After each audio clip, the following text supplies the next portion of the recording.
ఒకప్పుడు ఒక point of టైంలో నేను రఘు కూడా పిల్లలేంది మనం రెస్పాన్సిబిలిటీ తీసుకునేది ఏంది ఇట్లా అనుకున్నాం. బట్ ట్రస్ట్ మీ, ఆ హార్ట్ బీట్ విన్నాక ఉంటుంది నెక్స్ట్ లెవెల్. అసలు మీకు అనిపిస్తుంది దీని ఇంత పెద్ద మ్యాజిక్ని ఎలా మిస్ అయ్యాం అని చెప్పి.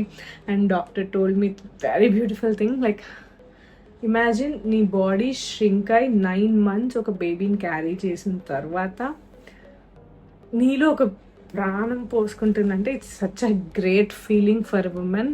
సో ఎంజాయ్ దట్ ఫేజ్ అని చెప్పిందనమాట. చాలామంది అనుకుంటారు కెరియర్ స్టాప్ అయిపోతుంది, లేకపోతే కెరియర్ ఇబ్బంది అవుతుంది, ముందులాగా బాడీ అవ్వదేమో అని చెప్పి చాలామంది అనుకుంటారు. It's nothing. ఐ ఫీల్ ఈ జర్నీ ముందు, అంటే ఈ ఫీలింగ్ ముందు అవేవి పెద్ద పనికిరావు. ఏముంది, మహా 1 year మనం హోల్డ్లోకి వెళ్తాం, మన career again will restart. Nothing stops, right?